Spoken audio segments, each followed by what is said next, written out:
Stuart Bocking on 2UE for Guardian Funerals, Sydney's largest funeral service provider.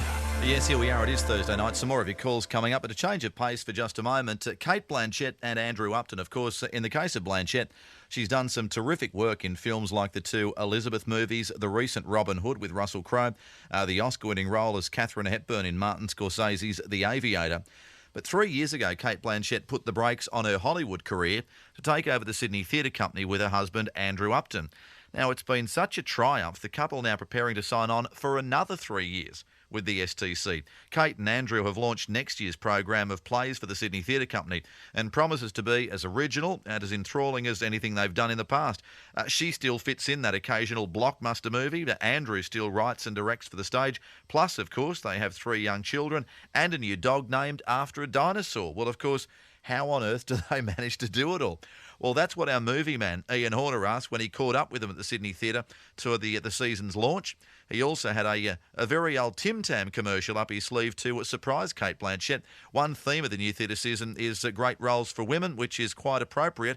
And here is Ian chatting with Cate Blanchett and Andrew Upton. I too can command the wind, sir! I have a hurricane in me that will strip Spain bare! Let them come with the armies of hell! They will not pass! It seems we are to share my chamber. A ruse to convince the servants. Well, should you not be addressing me as my dear? Don't be ridiculous. The nominees are Cate Blanchett in The Aviator. Movies are movies, Howard, not life. And the Oscar goes to Cate Blanchett in The Aviator. Now the stage. The stage is real. Real flesh and blood, human beings right out there in front of you, Buster. Can't look away, can't munch popcorn, that would be rude.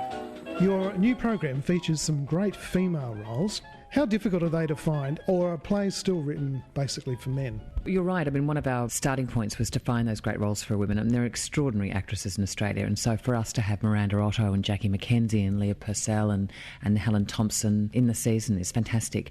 And unlike film, there's always been extraordinary roles for women, and they continue to be written, I think, because there's a sense that you can have a long career in the theatre. But there's, say, for example, Jackie's being directed by Pam Rabin, a new work by an American writer called Sarah Rule, called In the Next Room, or The Vibrator play, which has an extraordinary 2 wonderful roles for women. What makes a woman's role great? I think it's the depth of the characterisation and the obstacles that they face, which makes any role great, really. It's not what you say, it's what you do, as in life. So if the characters are well observed and interestingly challenged by the story, and then if the obstacles that story throws up are true and authentic obstacles for a character to face, then I think you'll end up with great characters. How do you guys choose plays? Do you go around the world and watch them, or do you have theatre spies? It's a bit of this, bit of that, really. The starting point for us was 2 quite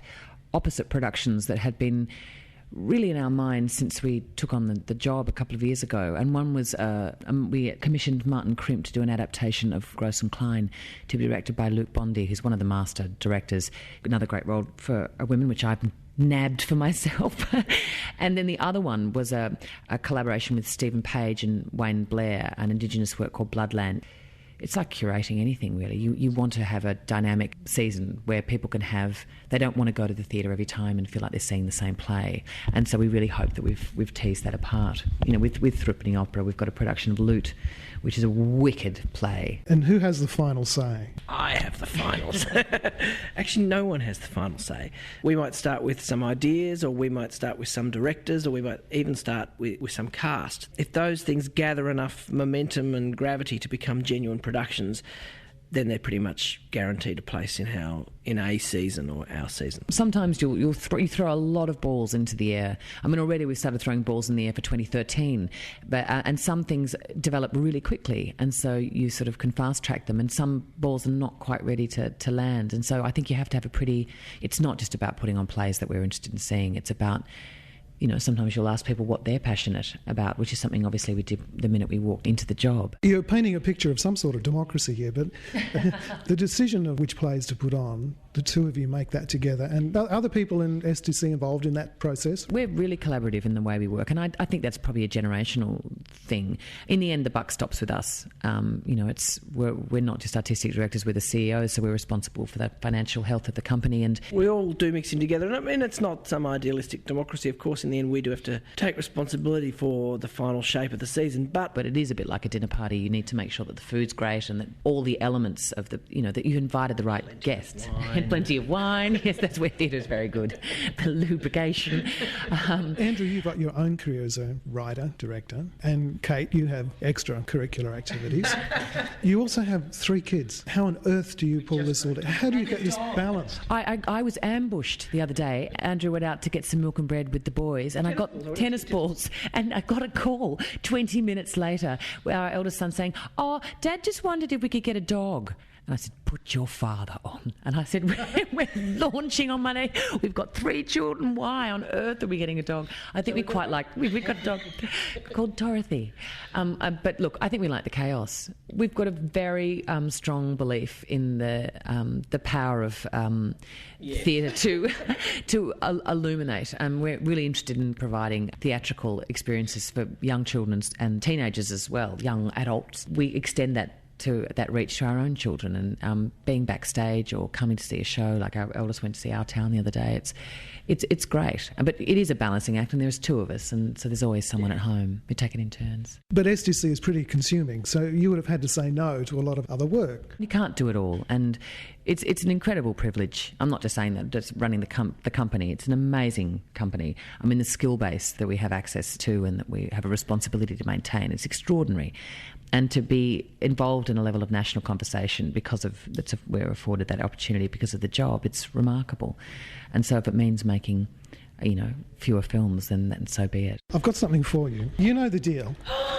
Oh, this is so bad. This is so wicked. What is it? Oh, I didn't realise they made so many. Tim Tam Crush. See, you make a Tim Tam commercial when you come out of drama school, and it comes back, it's generous to you for the rest of your life. I've actually got the Tim Tam commercial, which we're going to play. You know the deal? 3 wishes and all that? 3, huh? All right. I want a packet of Tim Tams that never runs out. You have 2 wishes left. Then we'll have 2 more of those. And it's Tim Tam. What more could you want? Oh, that's brilliant. How old were you when you made that? I can't remember. I was in India with a fellow I was seeing at the time, and they said they were going to roll it over, and I said, that's great. And I went and I blew it all on 2 nights in the Lake Palace in Udaipur. So I don't know how old I was, but God, it was good. Not the physical encounter with him. I mean, the bedroom and the whole... But thanks for the Tim Tam. You don't have to work very hard when you go and see a brilliant film, because the director is giving you cues all the way through, and you can even focus your attention on a little finger if he wants to. You go to the theatre, you've got to work a lot harder. I don't know if it's about working harder. In the wake of the pretty cold economic crisis, I think that people are gravitating back towards the live experience. I mean, it's that classic thing of laughter therapy. When you're all laughing together, it's amazing. And it's not... Going to the theatre isn't hard work, and I think that a lot of people perhaps in high school have had some traumatic experiences or encounters with being forced to get up on stage, and so or that they're going to be tested. There's no test in theatre. It's about being entertained. But you have to participate. The more you give it, the more it gives you back. Do you like the theatre? No. Oh, I adore the theatre. Only alive on stage. I'll teach you. We'll see some Ibsen, if the Republicans haven't outlawed him by now. Yeah, so there we go. A very revealing chat there with Cate Blanchett and her husband, Andrew Upton. She speaks so well, Cate Blanchett. Very, very impressive. And Ian points out you can subscribe to next year's Sydney Theatre Company program now. It's done terrifically well under her and Andrew Upton's leadership. The highlights include Cate Blanchett starring in Gross and Klein. You can imagine that'll sell out in seconds, as virtually everything does that features Cate Blanchett. Miranda Otto in The White Guard, Jacqueline McKenzie in The Next Room or The Vibrator Play, and Brian Brown and Colin Friels in Zebra. So if you want some more details, the website simply sydneytheatre.com.au, or the box office, ask for a booking form 92501777. As always, very successful. Under the leadership of both Cate Blanchett and Andrew Upton, the Sydney Theatre Company, and the details on their website, sydneytheatre.com.au. In 24 hours, anything can happen. And when it does, we guarantee you don't miss a thing. On Sydney's 2UE 954.